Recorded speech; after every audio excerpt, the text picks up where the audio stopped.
काफी दिनों से देश में एक बात बहुत साफ दिख रही है और वो है लड़ाई और झगड़े। ये कन्फ्लिक्ट्स देश में दो रिलीजन्स के बीच हो, स्टेट्स में दो कम्युनिटीज के बीच, या फिर पार्लियामेंट जैसे बड़े इंस्टीट्यूशन में दो पॉलिटिकल पार्टीज के बीच।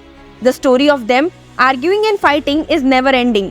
यहाँ तक कि इसका इम्पैक्ट भी हमें किसी न किसी वे में देखने को मिल ही रहा है। पर आप सोचिए कि क्या हो अगर ये आर्ग्यूमेंट्स और फाइट्स कोर्ट्स में भी देखने को मिले। जी नहीं, हम यहाँ पिटिशनर और एक्यूज की बात नहीं कर रहे, बल्कि we are talking about the tussle between a जज एंड अ लॉयर।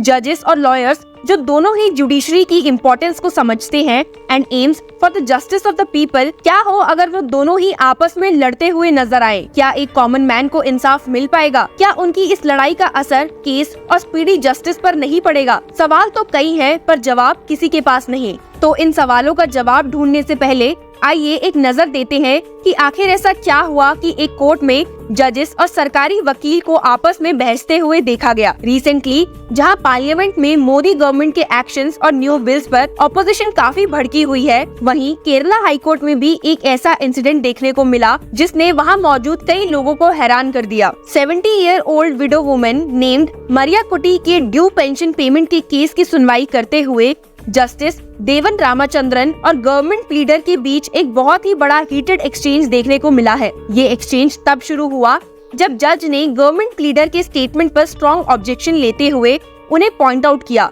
और उसके बाद की बहस आप सुनेंगे तो आप भी शॉक रह जाएंगे। शुक्रवार को जब जस्टिस देवन रामाचंद्रन इस मैटर की सुनवाई कर रहे थे तो उन्हें बताया गया कि स्टेट गवर्नमेंट वुमेन की पेंशन नीड्स को केटर नहीं कर सकती owing to its present financial state. आपको जानकर हैरानी होगी कि विडो की प्ली में ₹1600 की मंथली विडो पेंशन की मांग की गई है। स्टेट गवर्नमेंट के प्लीडर ने कोर्ट को बताया कि सेंट्रल गवर्नमेंट उनके pension scheme share that is the Indira Gandhi national window pension में जुलाई से कंट्रीब्यूट नहीं कर रही है। आपको बता दूं कि प्रीवियस हियरिंग्स में हाई कोर्ट ने स्टेट और सेंट्रल गवर्नमेंट दोनों को ही टाइम पर पेंशन डिसबर्स ना करने पर फटकार लगाई थी, जिसके बावजूद इस हेयरिंग में चीजें सही नहीं दिखी। और तो और स्टेट गवर्नमेंट प्लीडर ने ये भी सबमिट किया कि विडो के एक्शंस पॉलिटिकली मोटिवेटेड है। बस फिर क्या था, जैसे ही जज ने उनका ये स्टेटमेंट सुना, उन्होंने प्लीडर की खूब क्लास लगाई। जज remark, an ordinary woman against the might of the state, I don't have the information you are saying, please don't say I have to take judicial notice of anything you say, I don't know what you get by discrediting the petitioner. I will record your statement. Widow जिसने बस 1600 as a monthly widow pension की मांग की है, उनके साथ sympathy दिखाते हुए जज ने ओपाइन किया कि इनके जैसे सीनियर सिटीजन्स कोर्ट के लिए वीआईपी है। जज ने शुक्रवार को शॉक और वरी की फीलिंग के साथ अपना ऑर्डर रिकॉर्ड करवाते हुए शुरू किया कि स्टेट लॉयर का सबमिशन है that the widow had not approached the high court with any actual desire to get relief. हालांकि ऑर्डर का डिक्टेशन एकदम रोक दिया गया जब स्टेट प्लीडर ने इंटरजेक्ट किया कि बेंच क्यों इस पर्टिकुलर एस्पेक्ट को कोर्ट ऑर्डर और मीडिया रिपोर्ट्स में प्राइमेसी दे रही है। बस प्लीडर ने जैसे ही ये कहा, जज ने इस टर्न ऑफ इवेंट्स का स्ट्रॉन्ग एक्सेप्शन ले लिया। जज said, please clarify that statement of yours that I have spoken without substance. जिसका रिप्लाई देते हुए गवर्नमेंट प्लीडर ने स्टेट किया, your lordship took one word from my statement and began the order with that statement. I fail to understand if it was a simple case of a writ petition by a person for a benefit, probably it would have been conceded earlier. Every kind of insinuation is made against the government. तो जज ने फिर से पूछा कि clarify कीजिए what insinuations। जब government leader ने पिछली हेयरिंग में कोर्ट द्वारा दिए गए एक रिमार्क को रेफर किया तो जस्टिस रामाचंद्रन ने ऐड किया, what statement did I make which is not part of my order? See my order. Which statement of mine is beyond the order? Government leader ने कहा कि इलेक्टेड गवर्नमेंट लोगों की पल्स को जानती है। They realize the suffering of the people. जज ने फिर से उन्हें उनके ऊपर यूज किए गए ड्रास्टिक स्टेटमेंट को क्लैरिफाई करने को कहा, पर प्लीडर ने कहा कि ये उनके लिए नहीं था। पर जस्टिस रामाचंद्रन ने इन टर्न ऑफ इवेंट्स पर अपना एंग्विश एक्सप्रेस करते हुए स्टेट किया, I am recusing myself if you cannot clarify the drastic statement. You have made a drastic statement against me. If there is anybody across the bar who can clarify the drastic statement against me, I call upon you. Beseech you to do it. All because I chose to stand with an old lady against whom you have made certain insinuations. We have heard the insinuations you have made, which is not part of your statements. You withdraw that argument that the petition is politically motivated, or I will record it.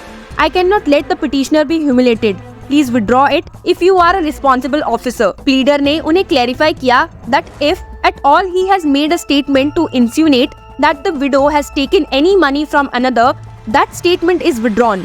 लेकिन जज अपना observe करते हुए आगे बढ़ गए और कहा, I will go by your statement now. It is easy to mudsling. You have any idea how it thrusts you? It goes through your heart. Only the person who suffers will understand. I did not expect this from you.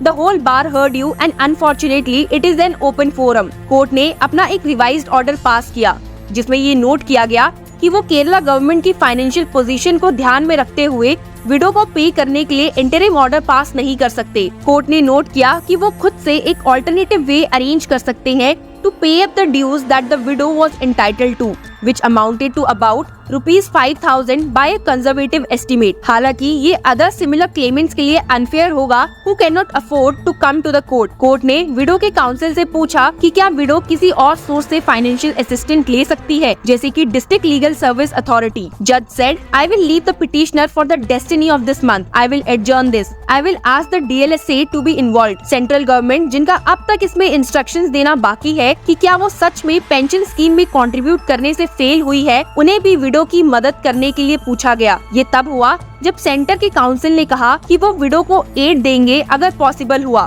Court ने petitioner की will to fight for her right to a pension and not accept money from others को appreciate किया by saying, I salute her dignity. She said she does not want charity. Hearing के बाद जज ने add किया कि उनके लिए इस साल का कोई क्रिसमस सेलिब्रेशन नहीं है, ये जानते हुए कि पिटिशनर सफर कर रही है।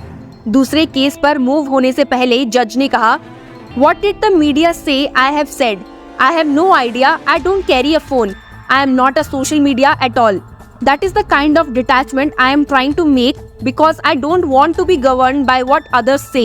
If the media interprets a comment, how are we concerned? Whatever the comment says, did you read the order? Do I have any fear in writing orders? Like how Justice Sanjay Kishan Kaul asked, we judges are under so much protection, how can we act with fear or favor?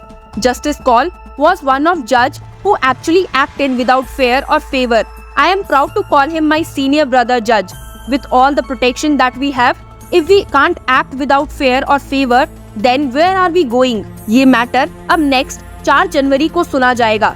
जैसे कि आप देख ही सकते हैं कि केवल 1600 की monthly widow pension के पीछे स्टेट और जुडिशरी कैसे आपस में लड़ते हुए दिखाई दिए हैं और नतीजा क्या हुआ।